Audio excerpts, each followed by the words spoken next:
Okay, so I'm back in my pod. We're done with dinner, we're done with everything. It's just now time to wind down and relax. But before that, I wanted to get this little bookish video done. And as I said, I wanted to discuss that book with you. But before that, I'm going to show you around my pod. I'm going to give you like a short tour of this. So just check it out.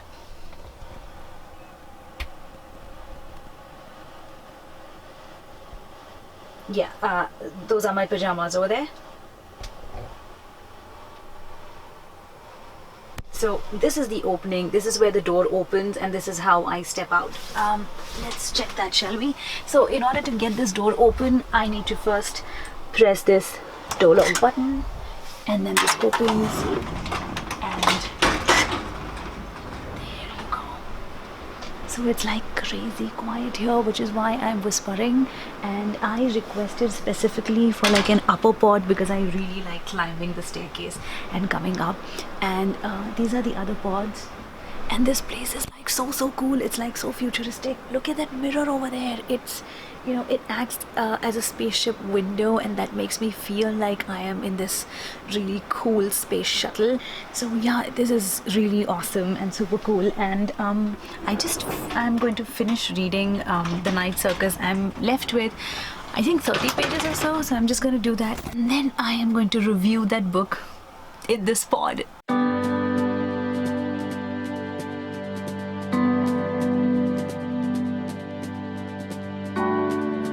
Okay, so I have finished this book, and it's time that I talk about it. So the Night Circus is about this this mysterious, really exquisite circus that appears on its own will in cities, villages and towns without any warning, and it also disappears from cities, villages and towns without any warning.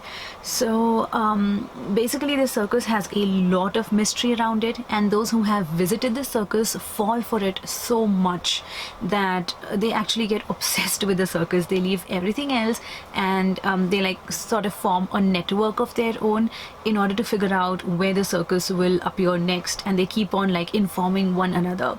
Now the circus itself is kind of a, you know, it's kind of a construction around fate and timing, and the right fate and the right timing and everything like that. And everybody in the circus who make the circus what it is, like the illusionist, the contortionist, there is this star reader, there is a tarot card reader or a fortune teller, there is a storyteller. So all of these characters together form this circus and make it what it is, make it bring out all the magic in the circus. And so there is like all of these characters have a particular role to play at a particular time, and timing is like really important. But the thing is, it's not like an obvious kind of a story, you know. It's not like, ooh, that is fate, ooh, that is destiny. It's not as clear as day. So you really need to work on this book as a reader, and I used to really dislike doing that, but I don't know, I just felt that this book really deserved that kind of a chance. So the Night Circus falls in the fantasy genre, but it is the first book of its kind that I have read, and I actually came to know that this was a NaNoWriMo project that happened like within a span of 3 years. And I mean, that's uber cool, right? So this book actually really has changed me as a reader. So up until now, I have enjoyed all those kind of fantasy series that have been really fast-paced and character-oriented, and also a little bit of plot-oriented, because I definitely like to see the plot progress and really head towards a mind-blowing end, sort of. And I also like to have characters that I can get really involved in and connect with, and characters that I have, you know, kind of met in real life, and characters that I understand full on. But this book was slightly different, and it's definitely not something that I connected with and I related to, because all the characters in this book seem very far off. It's almost like a fairy tale, but a little bit dark, but not dark in the way that it's gritty. It's just that it dwells a lot in the moment, and Erin Morgenstern has really spent a lot of time and delved into building the environment and the surroundings, and all the magic is brought out through its descriptions of the surrounding and the dresses, the trees, the walls, the objects, and everything like that. So yeah, this book really sort of taught me to enjoy magic in books differently. Actually, for the first 100 pages or so, I was really into this book, and I was loving what I read. So I actually took a break from this, and I have been reading The Night Circus for like 3 months. At least two months, I think, 2.5 months I've been reading this book. So yeah, I took a pretty long time in reading this book, simply because I just feel that this is not the kind of book that you read in a go, at least not for me, because it's really slow, and I normally do not like slow books because I just don't. But I think that is where, you know, things have changed, and I have realized that as a reader, sometimes for some books, you know, because they're different, they're not bad. Because they are slow paced, it doesn't mean that they're boring.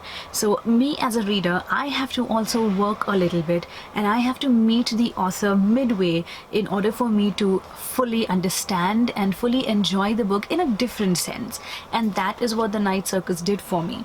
So as I said, I was really involved in this book for the first 100 to 150 odd pages, and that is where things started becoming sort of a drag to read, because more characters were getting introduced and more mysteries were being formed, and everything was sort of vague and hazy, and nothing was still getting clear. And I was getting kind of frustrated and annoyed at the fact that, you know, it was just like a lot of mystery was built, and I was actually afraid that I would get disappointed in the end. Am I disappointed? No. But was the ending like a blast or something that really blew my mind away? No, it wasn't that either. But the thing is, the writing of this book is so tactfully done that I found myself changing as a reader through this book. So essentially, the things that I thought were not my cup of tea was something that I started enjoying. And I wouldn't say that this is like my favorite book ever, no, but it definitely made a lot of changes in my mind as a reader. And you know, there are some books that even if like you don't like by yourself, I think you just want to give them a chance, just because the writing is so strong. And that is what happened to me with The Night Circus. So the book kind of picks up speed in the final 70 odd pages or so, and it's not entirely satisfactory. I wouldn't say that I wouldn't say that the ending explained everything in this book, but you know, that is how the book is. And I kind of liked it, and despite me not understanding every detail in the book, I just found myself getting attracted to its atmospheric construction, and which is why I am rating this book 4 out of 5. I do not promise you that you will enjoy this book thoroughly, although I have seen so many who have, but I have kind of liked this book in a different way, simply because it has really expanded my horizon as a reader, expanded my senses as a reader, and that is why, you know, I can say that this is kind of a minor turning point in my reading habit.